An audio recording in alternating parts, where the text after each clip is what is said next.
80 años, lleva la Asociación Bancaria 51 años, esta es la convención número 51.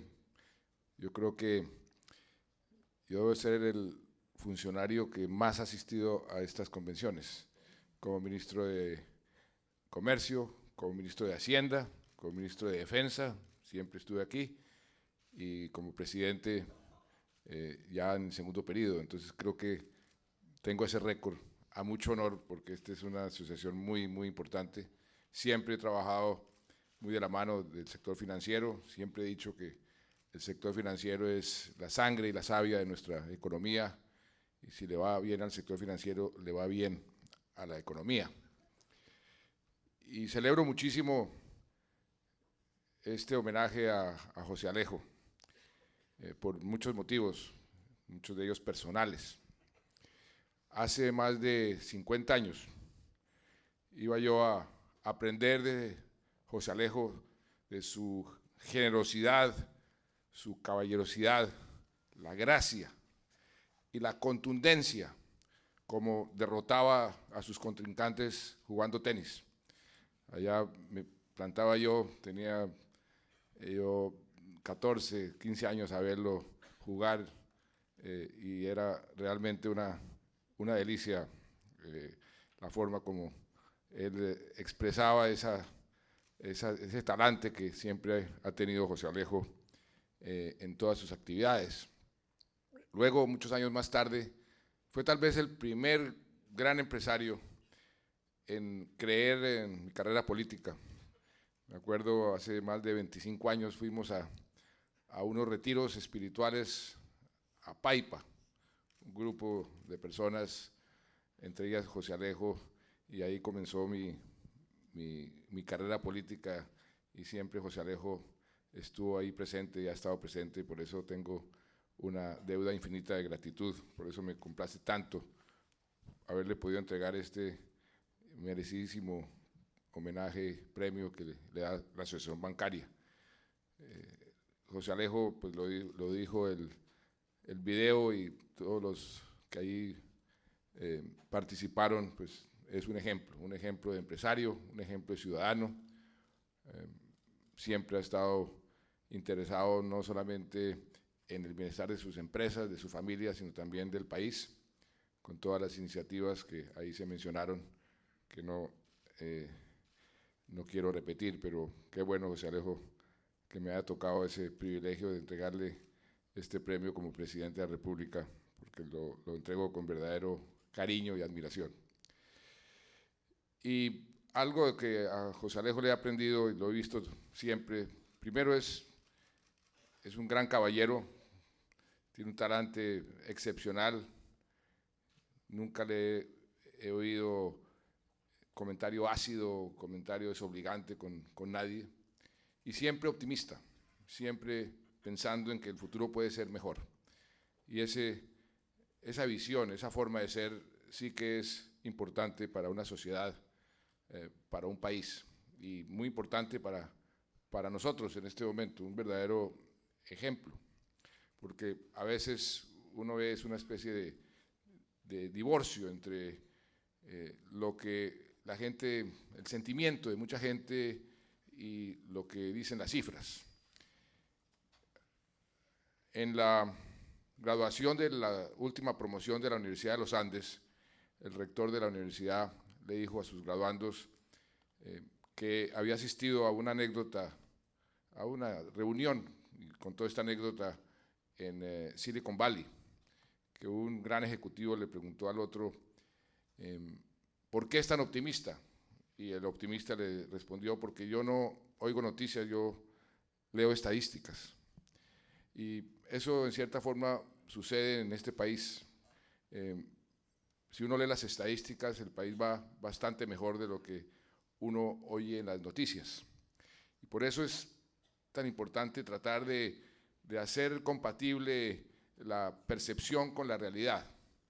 Y me he puesto a averiguar qué ha pasado, por qué ese divorcio. Muchas veces, por ejemplo, en las propias encuestas, a la gente le preguntan, ¿cómo va la economía? Dicen, muy mal.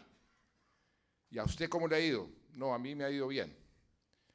Con los empresarios, muchos de ellos en las encuestas sucede lo mismo. ¿Cómo ve el futuro del país? Lo veo muy regular, estoy preocupado, lo veo mal. ¿Y a su empresa cómo le fue? No, a mí me fue muy bien. Y uno lo puede también constatar en los balances de las empresas, por ejemplo, que publicó la Superintendencia Bancaria, perdón, de Sociedades en este primer trimestre. Y una de las razones por las cuales hay ese divorcio que hemos podido descubrir es la incertidumbre. Hay mucha incertidumbre en el país. Y me puse a preguntar, bueno, ¿incertidumbre sobre qué? ¿Qué es lo que genera esa incertidumbre? Y entonces me decían, no, incertidumbre sobre la economía, la reforma tributaria, para dónde va esa economía, e incertidumbre sobre el proceso de paz. Y yo quisiera que en este conversatorio pudiésemos tratar de absolver o de dar mucha más certidumbre, que ustedes pregunten todo lo que se les ocurra para poder señalar para dónde vamos y poder decir que nosotros sabemos bien para dónde vamos. Y permítame comenzar con las siguientes aseveraciones. En materia económica, desde un principio, desde hace 6 años, cuando estábamos en la campaña, trazamos un derrotero y pues vamos a tratar de ser un país desarrollado para allá, año 2030. Pero para eso requerimos una serie de condiciones y una serie de políticas y una serie de reformas. Y una de ellas, tal vez de las más importantes, es mantener la confianza en la economía, la confianza en el futuro del país. Y para ello, la condición sine qua non es la responsabilidad fiscal. Por eso, la primera reforma constitucional que presentamos ante el Congreso de la República fue el introducir en la Constitución el concepto de responsabilidad fiscal para que todo funcionario, no importa de qué rama del poder público, bien sea del Poder Judicial, el Poder Legislativo o el Poder Ejecutivo, por supuesto, debe tener en cuenta ese concepto en sus decisiones, el impacto fiscal de sus fallos. Y eso lo hicimos por una experiencia personal. Cuando fui ministro de Hacienda, vi clarísimamente cómo la irresponsabilidad fiscal lleva a una crisis donde lo primero que se vulnera son los derechos de los ciudadanos. O sea que es totalmente compatible con nuestra Constitución garantista. Y qué bueno que esta misma semana, por primera vez desde que se introdujo el Congreso de la República y la propia Corte Constitucional el concepto de sostenibilidad fiscal, la Corte aceptó un incidente fiscal que el gobierno interpuso. Eso es una señal muy importante para ese futuro y para esa confianza que nosotros debemos siempre tratar de cosechar. Por supuesto, a reglón seguido de esa reforma, nos autoimpusimos una camisa de fuerza con la regla fiscal, una regla y un camino que estamos totalmente decididos a mantener. Y en eso quiero ser absolutamente contundente. No nos vamos a alejar de ese trayecto fiscal que nos autoimpusimos en la regla fiscal para mantener en equilibrio nuestras finanzas y evitar hacia el futuro una crisis como la que vivimos, por ejemplo, en el año 1999, año 2000. Esa certidumbre de que vamos a hacer todo lo que está en nuestro alcance y vamos a tomar todas las medidas, pues incluye, por supuesto, la reforma tributaria. Sabemos perfectamente que la reforma es absolutamente necesaria, entre otras cosas porque muchos de los impuestos que hoy están no van a estar, por ley desaparecen. El impuesto al 4 por mil, el impuesto al patrimonio y, por supuesto, la baja del precio del petróleo que nos ha golpeado tan duro. Por eso la reforma tributaria es absoluta y totalmente necesaria. Sabemos perfectamente que así es, el Congreso de la República lo sabe también. Aquí hay muchos de los congresistas que les va a corresponder su aprobación. Estamos ya comenzando a hablar con ellos. Y lo que les quiero decir es que la reforma que vamos a presentar comparte los principios que la Comisión de Expertos tuvo como base para hacer sus recomendaciones. Va a ser una reforma equitativa, progresiva, simple, eficiente. Aquí veo al doctor Perry, que es parte de esa comisión, y compartimos plenamente esos principios y estamos viendo cuál es la mezcla más apropiada para hacer una reforma que también sea amigable a la inversión. También somos conscientes que quienes pagan todos sus impuestos están pagando demasiado, que nos estamos volviendo no competitivos desde el punto de vista tributario para aquellos que están pagando los impuestos y que tenemos un sistema donde muy pocos pagan demasiado y muchos o demasiados no pagan o pagan muy poquito. Por eso, en ese orden de ideas, pues vamos a hacer una reforma que además sea estructural. Casi todas las reformas, y lo digo yo que he pasado varias de ellas, he hecho aprobar varias de ellas, casi todas las reformas se hacen pensando en el hueco fiscal del año siguiente o de los próximos 2 años, cómo tapamos ese hueco y se hacen en función del corto plazo. Nosotros esperamos presentar una reforma que sea mucho más estructural, que no tenga en cuenta las necesidades del año siguiente, sino algo de mucho más largo plazo. Y ahí vamos a tener y necesitar mucho el apoyo del Congreso, porque creo que le haríamos un gran favor al país si dejamos una reforma realmente estructural que además nos permita vivir muchos años sin una nueva reforma tributaria. En el entretanto, sabemos también que para lograr llegar a esa meta de largo plazo, de ser un país desarrollado para el año 2030, y la definición de un país desarrollado es más o menos lo que Portugal puede ser en estos momentos, necesitamos también abordar y confrontar muchos desafíos en la parte, usted lo mencionó, doctor Santiago, en la parte social. Un país con la inequidad que tenemos, le queda mucho más difícil crecer a tasas altas y tener una sostenibilidad en el tiempo. Hemos hecho un gran esfuerzo en ese frente. Colombia, frente a otros países de la región y casi que del mundo, ha sido de los países que más ha logrado en estos últimos 5 años reducir la pobreza, de cerca del 40% que teníamos en el año 2009, 2010, a 28% que tenemos hoy en día. Eso es una reducción muy importante, más de 2,5 millones de personas que salieron de la pobreza.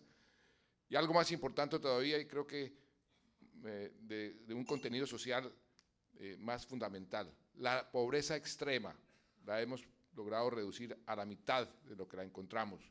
La encontramos un poco por encima del 14% y hoy está alrededor del 7,5%.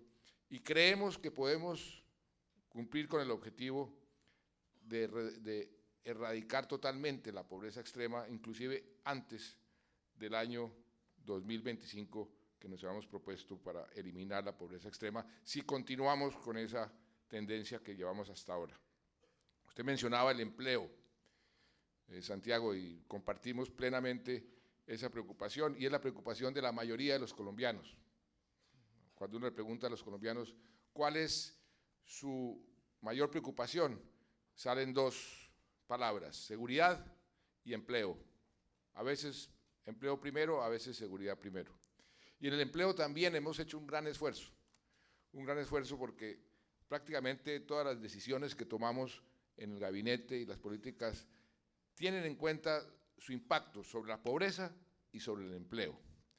Y creo que eso ha funcionado, porque llevamos bajando la tasa de desempleo sistemáticamente, comparando cada mes con el mismo mes del año anterior, en cerca de más de 50 meses seguidos, con algunas excepciones. Hay algunos meses donde no hemos podido cumplir, pero el último abril volvimos a bajar 9% frente al 9,5% que teníamos en abril del año pasado y creamos en este abril 109,000 empleos nuevos. Y eso, en una coyuntura económica tan difícil, pues no es un logro para menospreciar. Por supuesto que nos falta todavía, usted lo mencionaba, tenemos una de las tasas de desempleo todavía más altas y por eso tenemos que hacer un mayor esfuerzo. Pero además lo estamos haciendo como toca, porque por primera vez el empleo que se ha venido generando en estos últimos años ha sido en su mayoría empleo formal versus empleo informal. Y eso nos ha permitido reducir la tasa de informalidad, no tanto como quisiéramos, pero se ha venido reduciendo y sabemos también ahí, compartimos plenamente su preocupación, que tenemos que hacer un esfuerzo mucho mayor. Y creo que el sector financiero en esto, si trabajamos juntos, podemos acelerar muchísimo esa transferencia de la informalidad a la formalidad, porque a través del uso del sector financiero, de los instrumentos financieros, ese primer paso y su propuesta me pareció muy novedosa y atractiva y vamos a estudiarla porque creo que ese sería un camino importante. El ingreso a la OCDE, que fue otra de nuestras grandes promesas y propósitos. ¿Por qué? Porque creo que si le dejamos a este país ese legado, somos ya parte de ese país, de ese grupo de países que no es, como algunos dicen, el grupo de países ricos, no, es el grupo de países con las mejores prácticas, donde se discute permanentemente la calidad de las políticas públicas y se le dice a los países miembros, ojo que usted se está quedando atrás aquí, ojo que usted está quedando atrás allá, mire el ejemplo de este país para solucionar su problema.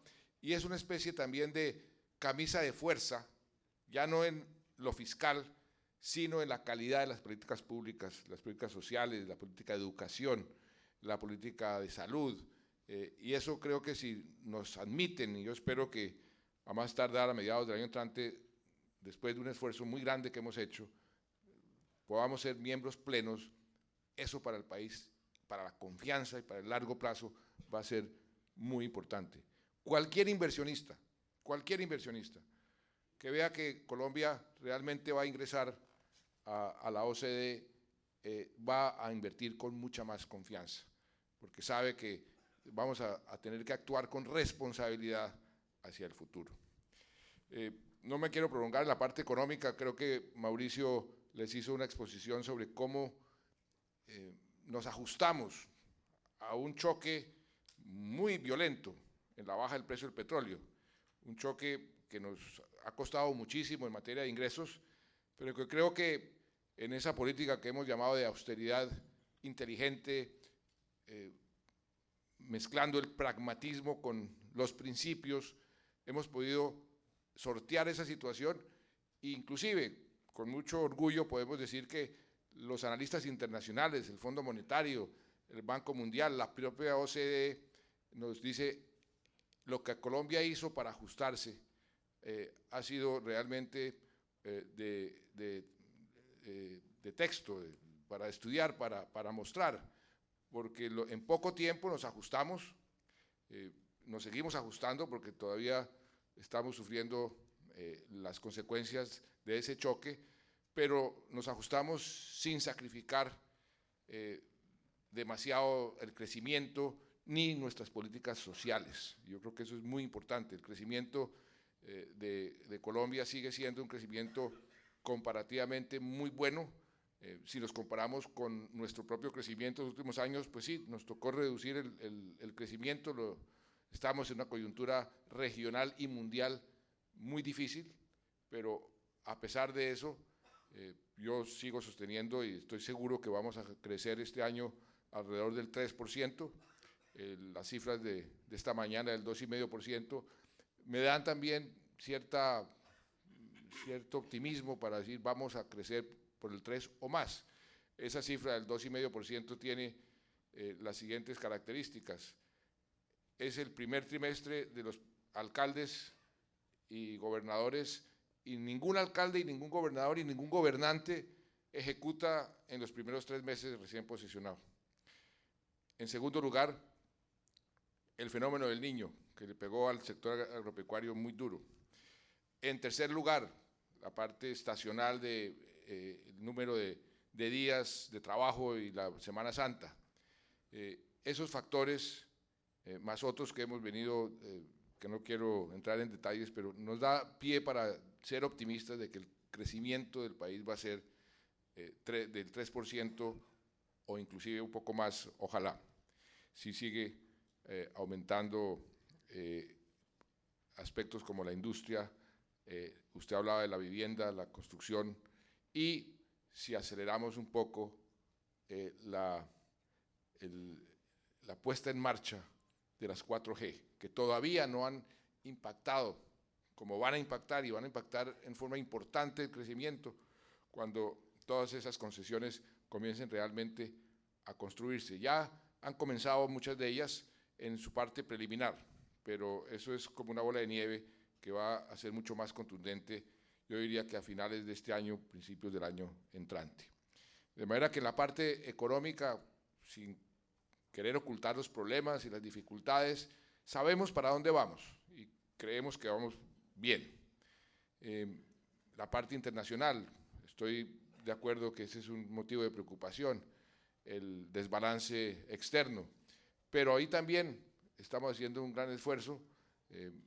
Sabemos que tenemos que hacer un mayor esfuerzo para reducir ese desbalance y al mismo tiempo estamos tratando de aprovechar esta coyuntura que se nos presenta y actuar como los chinos, de las crisis generar oportunidades, y creo que se nos están generando para poder diversificar nuestra economía, generar menos dependencia del sector minero energético, porque yo decía que estábamos acercándonos a un resfriado holandés, y creo que ahí hay una oportunidad de oro, y todo esto va a ser potenciado por esa segunda incertidumbre que quiero tratar de eliminar, la incertidumbre que es el impacto de la paz. ¿Qué va a suceder con el país? ¿Qué es lo que estamos realmente negociando? En esa paz, que no ha sido tampoco producto de la improvisación, no fue que a mí se me ocurrió el 7 de agosto del 2010 en el discurso decir, no, es que la llave de la paz no está en el fondo del mar, la tengo en el bolsillo y voy a ver si la abro. Eso obedece a un sueño que yo tengo hace mucho tiempo, pero también a un trabajo muy elaborado, con expertos internacionales, con muchos asesores, donde planeamos muy bien cómo íbamos a hacer esta negociación. Ustedes se acuerdan las líneas rojas, aquí en esta convención, al principio, hace 4 años, 5 años, les dije, yo tengo unas líneas rojas, que son estas, y se las describí. Aquí no vamos a reducir nuestras fuerzas militares, aquí no vamos a negociar nuestro sistema económico, ni nuestras políticas públicas, ni nuestro sistema democrático, nada de eso va a ser negociado. Aquí vamos a establecer unos criterios muy claros, y ninguna de esas líneas rojas que yo les expuse hace 5 años ha sido traspasada ni un solo milímetro, ninguna de ellas. Les prometí, entre otras cosas, que el resultado final iba a ser refrendado, iba a ser puesto ante el pueblo colombiano para que fuera el pueblo colombiano el que decidiera finalmente si lo que hicimos nosotros estaba bien, estuvo bien o estuvo mal. Y yo quiero agradecerle también a los congresistas, a los senadores y representantes, ese apoyo y la aprobación del proyecto de acto legislativo hace 2 días en el Congreso, porque eso despeja muchísimo el camino y aclara muchísimas cosas. Primero, que va a haber refrendación, porque eso lo hemos venido diciendo, lo único que nos falta, y también le pido a la Corte Constitucional que ojalá pueda acelerar esa decisión, que le dé el visto bueno y tendremos esa refrendación. Eso también le da mucha tranquilidad a mucha gente, pero lo que el proyecto de acto legislativo que se va a aprobar en esta legislatura también determina es que aquí no hay tal de que estamos dando un golpe de Estado, es todo lo contrario. Estamos surtiendo un proceso donde todos los instrumentos que contiene nuestra propia Constitución se están utilizando para validar una decisión. El Congreso de la República, que en su leal saber y entender y en su potestad está haciendo la reforma constitucional y va a hacer las reformas constitucionales necesarias para cumplir con la palabra empeñada. La Corte Constitucional va a revisar no solamente el proyecto de acto legislativo, sino las decisiones posteriores para que estén conformes a nuestra Constitución. Y como si eso fuera poco, el propio pueblo colombiano le va a dar su bendición, sí o no, a lo que se apruebe.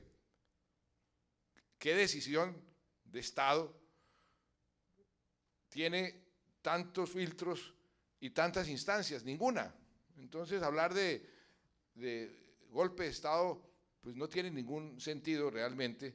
Aquí es todo lo contrario, aquí hay todas esas instancias que están participando para que este proceso quede jurídicamente blindado, para que la palabra empeñada se pueda cumplir. ¿Y cuál es esa palabra empeñada? ¿Cuáles van a ser los efectos de ese proceso de paz? Yo no encuentro nada negativo. Y yo quisiera que ustedes ahora en las preguntas me hicieran todas las preguntas sobre eso. ¿Qué va a pasar con el campo? Ahí lo único que va a haber es más inversión, más bienes públicos. ¿Qué va a pasar con nuestra democracia?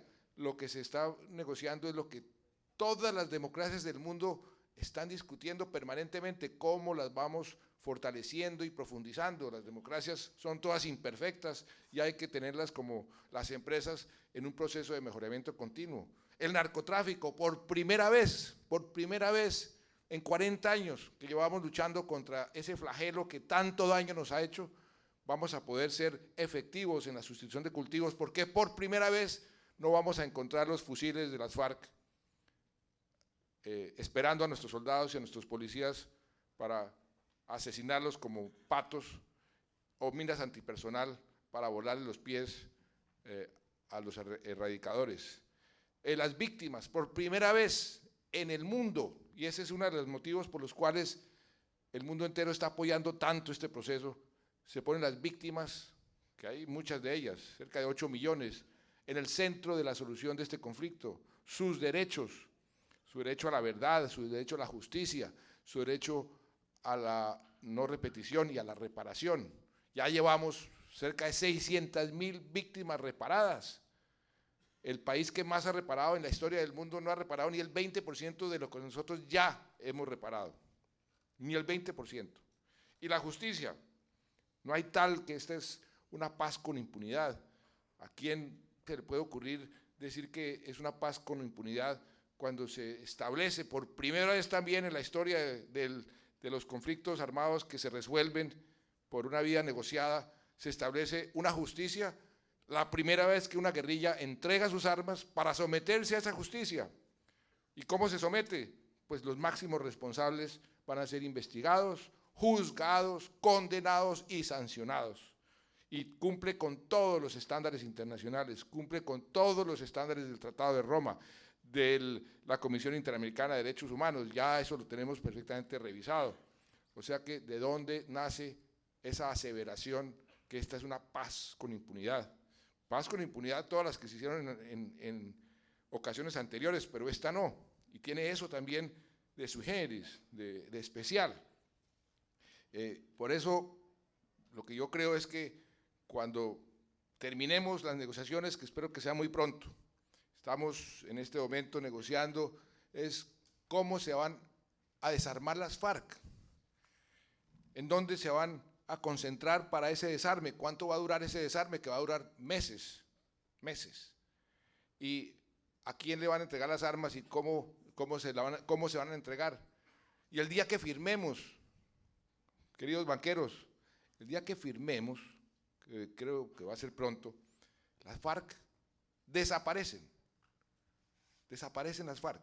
Imagínense ustedes 2 minutos lo que eso significa para el país.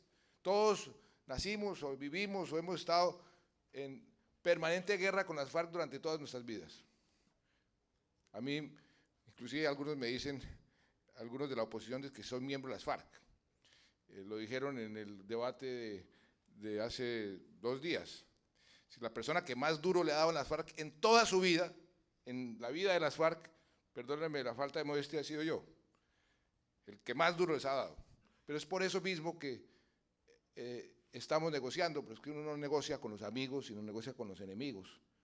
Y lo estamos negociando, una buena negociación, donde en el fondo este grupo armado se somete a nuestra Constitución, a nuestras leyes, a nuestro sistema político, entrega sus armas. ¿Y quién se queda con las armas? Nuestros policías y nuestros soldados.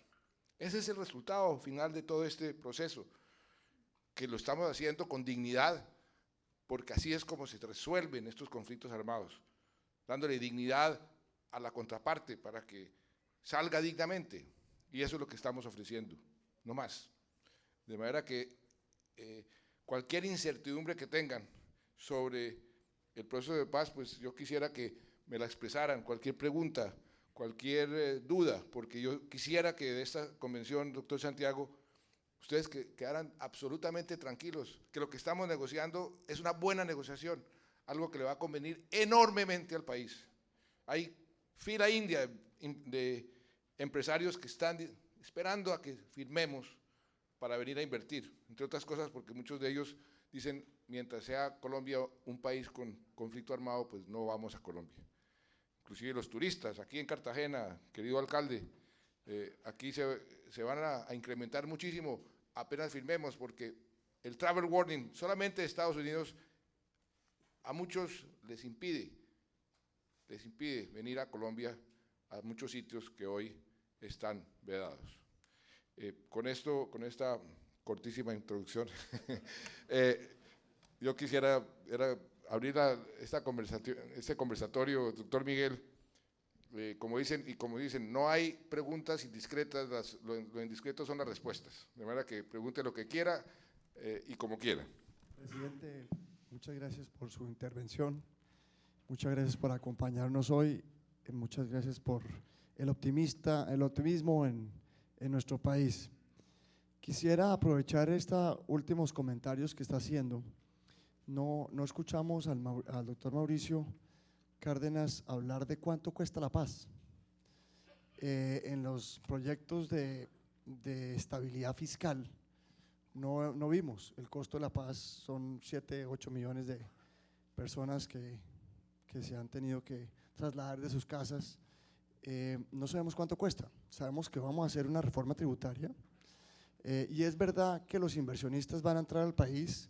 Si se firma la paz va a haber más inversionistas, porque tienen confianza de la seguridad, pero la seguridad también tiene la reforma tributaria. Entonces, si entran, pero se cambian la reforma tributaria y hay unos impuestos no competitivos, entonces ese balance entre la confianza por la seguridad física y la confianza en la seguridad tributaria, sin saber cuánto cuesta la paz y cómo va a ser eso, para ver qué comentario pudieras darnos de esperanza que va a haber competitividad en la parte impositiva, pero al mismo tiempo vamos a poder pagar la paz. Permítame responderle esa pregunta con la siguiente respuesta, perdón, decirle lo siguiente sobre esa pregunta. La paz no va a costar, la paz va a traer unos enormes beneficios. Hay algunas inversiones que ya se están haciendo. Por ejemplo, la inversión más grande, más costosa, es la reparación de las víctimas. Ya hemos puesto del presupuesto, y está en el presupuesto, cerca de 3.6 billones de pesos. Tenemos que hacer unas inversiones en el campo. Hemos multiplicado el presupuesto del Ministerio de Agricultura por 3 y vamos a hacer las inversiones en bienes públicos en la medida en que nuestra capacidad fiscal nos lo permita. No es que vamos a hacer eso de un día para otro, vamos a ir haciendo el desarrollo de esas zonas y donde esperamos que también la empresa privada entre interesada en invertir en forma gradual, precisamente para no desviarnos de nuestra senda fiscal. O sea que nosotros no tenemos preocupación de que firmamos la paz y tenemos que comenzar a girar unos cheques exorbitantes. Entre otras cosas porque, por ejemplo, la gente me pregunta, bueno, ¿y qué vamos a hacer con todos esos guerrilleros que se van a desarmar? Pues todos esos guerrilleros que se van a desarmar, los que están en armas no suman más de 7.500 y nosotros hemos ya desmovilizado 58.000 combatientes. Sabemos hacerlo, podemos absorber eso sin ningún problema. Muchos de los empresarios que al principio estaban muy reacios a incorporar a desmovilizados en sus empresas, hoy lo que están es esperando más desmovilizados porque muchos de ellos les han resultado unos magníficos trabajadores. La economía no tiene ningún problema en absorber a los que quieran irse para las empresas, porque muchos de ellos van a querer quedarse en el campo, así lo han expresado, con proyectos productivos en tierras que no les vamos a expropiar a nadie, tierras que hay disponibles, en donde les vamos a dar unos créditos porque no se les va a dar tampoco unos privilegios a la guerrilla por encima de los otros campesinos, sino les va a dar facilidades para que rehagan su vida. Hay procesos de adaptación que estamos poniendo en marcha, o de aprendizaje con el SENA, con las diferentes instituciones de capacitación para que los que quieran capacitarse lo hagan, pero ya tenemos una experiencia acumulada en eso. O sea que lo que quiero decirles es que aquí no hay un costo exorbitante. Hay unos costos altos, por ejemplo, el desminado es costosísimo, pero ahí hay una cooperación internacional, los países ya se metieron la mano al drill, Noruega, Alemania, Estados Unidos, Inglaterra, tenemos más de 200 millones de dólares ya financiados por ellos en programas de desminado. De manera que lo que quiero es decir que nosotros no tenemos preocupación de que esto nos va a romper nuestra responsabilidad fiscal, que para nosotros es muy importante mantener. No sé si Mauricio quiere… La propuesta fiscal tributaria que hay ya incluye el proceso de paz, básicamente, lo podríamos decir así. A ver, yo diría esto, hay que dar tranquilidad sobre este tema, que se han dado cifras y se inventan cifras y se habla de unas cifras astronómicas. No, todo lo que vayamos a hacer lo haremos dentro de nuestro ordenamiento fiscal. Esto va a tomar un tiempo, esto no se va a hacer de un día para otro, como acaba de decir el presidente, esto va a requerir años. Y la misma economía nos va a ir generando unos ingresos adicionales, porque recordemos que la paz pues, va a acelerar el crecimiento, va a generar más recaudos, entonces todo lo tenemos que ir acompasando. Pero sacar un poco esa idea de que es que el día que se firme la paz aparecen unos costos enormes que vamos a tener que financiar inmediatamente, no. Esto lo vamos a ir llevando paso a paso. Y yo creo que sobre eso, como decía el presidente aquí, hay que acabar con la incertidumbre y esa incertidumbre yo creo que ha sido un poco exagerada. Vamos paso a paso, vamos consiguiendo los recursos para unos programas que se van dando, digamos, gradual e incrementalmente y la misma economía nos va a ir llevando de la mano para poder atender todas esas necesidades.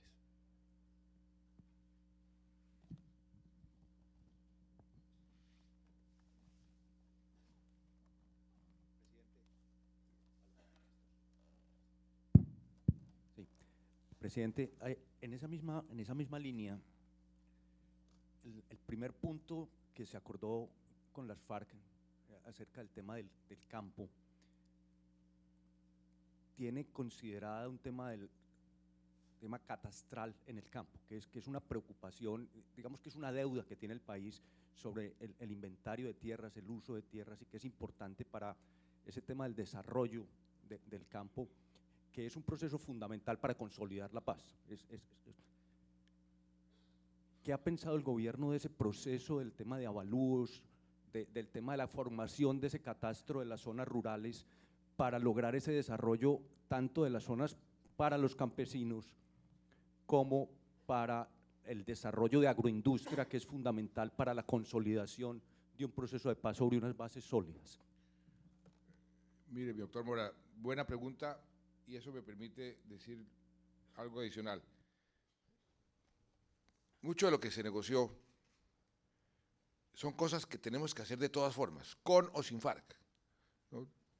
Ponerle más bolas al campo. El catastro, eso es algo que, como usted bien lo dice, estábamos en deuda. Lo del catastro, estamos en el proceso de armar la licitación. ¿Eso en qué va, Mauricio? Usted, porque usted tiene más información más… Así es.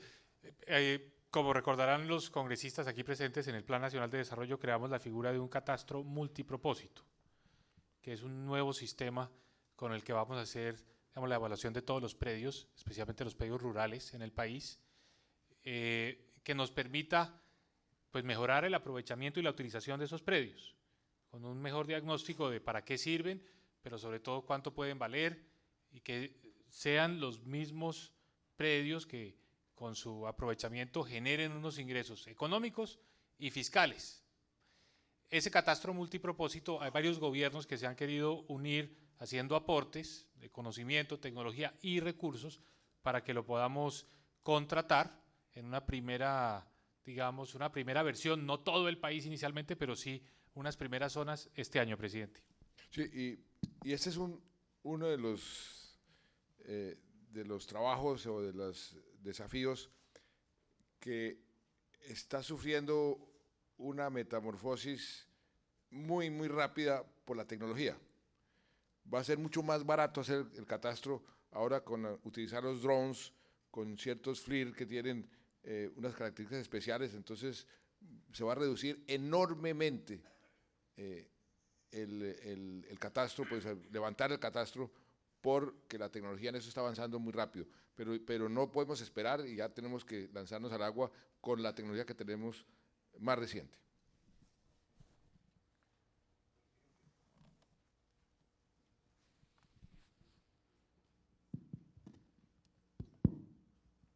Presidente, muchas gracias. Bueno, yo no puedo desaprovechar esta oportunidad para hablarle del efectivo.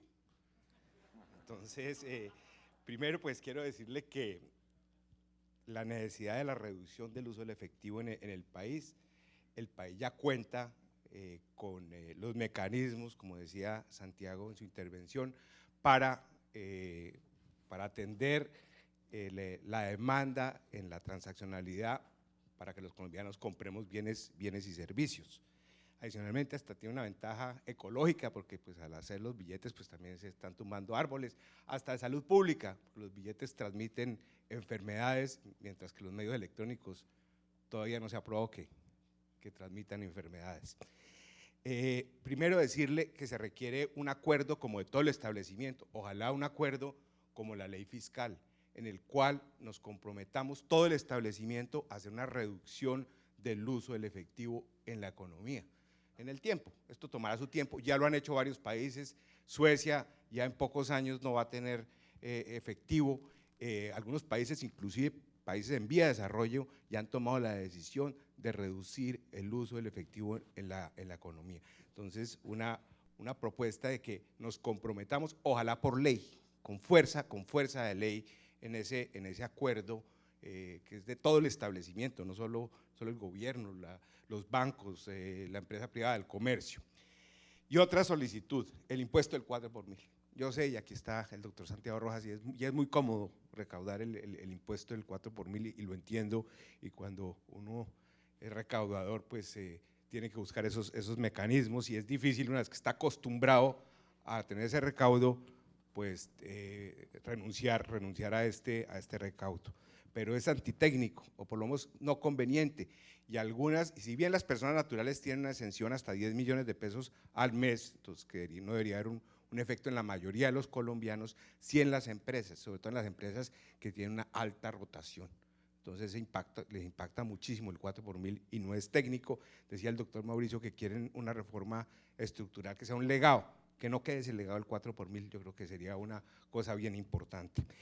Y le digo que también podría pensarse, y para ayudar en la parte fiscal, y más bien poner un impuesto al retiro en efectivo, al retiro bien en las cajas como en los cajeros automáticos.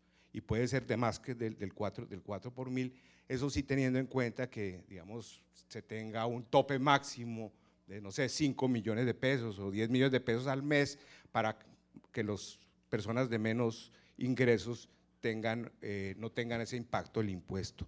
Pero realmente necesitamos ese acuerdo de todo el establecimiento para reducir el efectivo. Gracias, presidente. Sobre el acuerdo para reducir el efectivo, para mí es música celestial, me parece maravilloso. La segunda pregunta es, ministro de Hacienda, ¿qué le responde? Bueno, déjeme decir una cosa antes del 4 por mil, sobre este tema del uso del efectivo.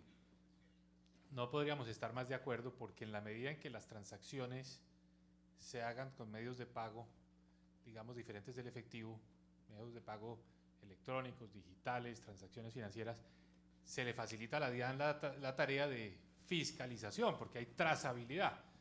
Entonces, aquí hay una discusión y es qué tanto permitir de costos en efectivo para que sean deducibles como costo.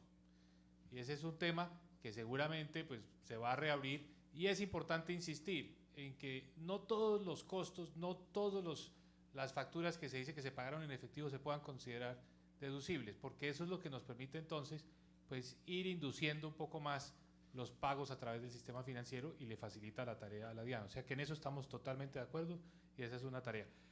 Presidente, aprovecho para hacer un comentario sobre una de las propuestas de Santiago del régimen simplificado en renta e IVA. Esa es una de las propuestas de la comisión y es una propuesta realmente interesante, porque pensemos en el tendero que vende 70, 80, 90 millones de pesos al año y que no paga impuestos, pero también entonces tiene temor a usar un dispositivo para recibir pagos electrónicos. Entonces, en la medida que podamos establecer un impuesto suficientemente bajo como para inducir, para que estas personas lleguen a la tributación por primera vez, que resuelvan todos sus problemas de renta, de IVA, yo creo que ese es un paso en la dirección de formalización, digitalización y al mismo tiempo mejorar el control fiscal. O sea que esa propuesta creo que es muy interesante y está en la comisión. El 4 por mil. Yo creo que la comisión de expertos, 9 miembros, todos ellos con mucha idoneidad y seguramente con visiones diferentes sobre el tema del 4 por mil, lo debatieron, lo discutieron y llegaron a una conclusión no desde la perspectiva teórica, sino más bien práctica, y es, bueno, ¿y cómo se reemplazaría el 4 por mil? Y encontraron que sería muy difícil, que implicaría unos retos muy grandes desde el punto de vista de los demás impuestos. Entonces, por eso la recomendación de la comisión es, pues, no hay una alternativa viable en este momento y esa es la propuesta de ellos. Nosotros estamos en la etapa de escuchar a los gremios. La semana entrante la Comisión Tercera de la Cámara tiene un foro muy interesante el miércoles. El presidente de la comisión, el representante Chacón, que está aquí presente, la convocó. Estamos oyendo. Y el gobierno, en su momento, cuando presente el proyecto de ley, pues jugará sus cartas. Por ahora estamos escuchando todas estas propuestas, la de la comisión, que es una de ellas, que tiene la visión de más bien mantener el 4 por mil. ¿Por qué? Por una consideración práctica, y es cuál sería la alternativa, cuál sería el impuesto que reemplazaría esos casi 7 billones de pesos que estamos recaudando este año por cuenta del 4 por mil. Presidente, a lo largo de estos 2 días, digamos que hemos tenido una agenda que ha sido muy hilada y ustedes tocan la mayoría de los temas que se vieron teóricos de los diferentes panelistas y llegamos a la conclusión que es compartida, de que requerimos, usted menciona, una reforma necesaria, estructural, amigable con la inversión, donde ataquemos, uno, la evasión, donde hagamos que más personas entren en la base y paguen más. 2, donde generemos una mejora en el gasto y en la inversión, donde sepamos dónde hacerlo. Tocábamos el tema de la corrupción, atacar la corrupción para que ese recaudo que nos está planteando la reforma realmente se vaya a donde debe irse, a donde toca. El proceso de paz, que sin duda estamos llegando al punto de suscribirlo, y nos trae unos retos aún más desafiantes, porque la inclusión financiera de la que hemos venido hablando a lo largo de 8 o 9 años como tema central de estas convenciones y de otras, que implica no solamente la inclusión de las transacciones electrónicas, porque vamos a la discusión de ataquemos el efectivo como un medio para la inclusión, y ya cierro la idea ahí, pero la necesidad también de irrigar crédito en el sector agrario, en las poblaciones más alejadas, en tener una paz que nos permita ir a las poblaciones donde antes no teníamos servicios. Y esto pues se reduce en dos conceptos que hemos hablado a lo largo de los foros, y es formalización y trazabilidad. Entonces, cuando nos referimos a una campaña alrededor del efectivo, yo le propondría, presidente, que habláramos más de una campaña hacia la formalización, y es que cuesta mucho trabajo aún hacer trámites con el Estado.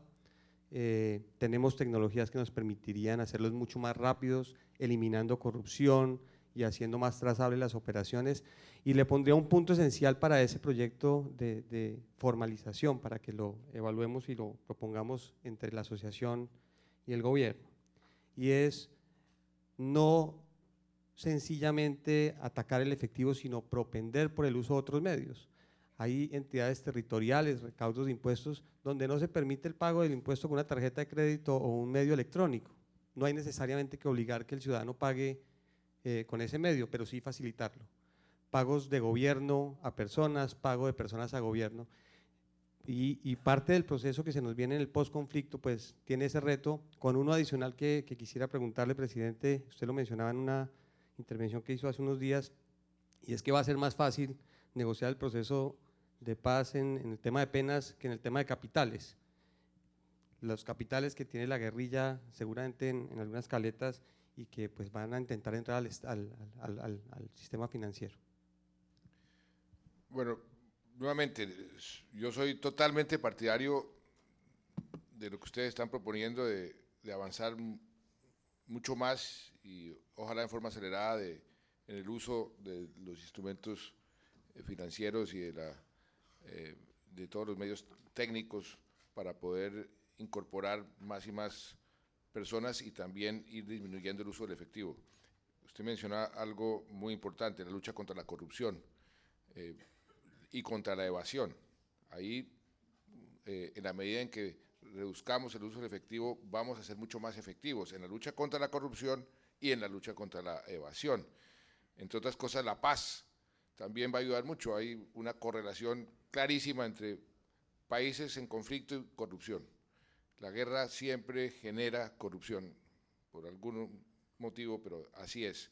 Y esto va también a ayudarnos en combatir ese flagelo en que estamos totalmente de acuerdo que debe ser una prioridad para el país, porque la gente pagará los impuestos con más satisfacción si tiene la tranquilidad de que esos impuestos no se los van a robar.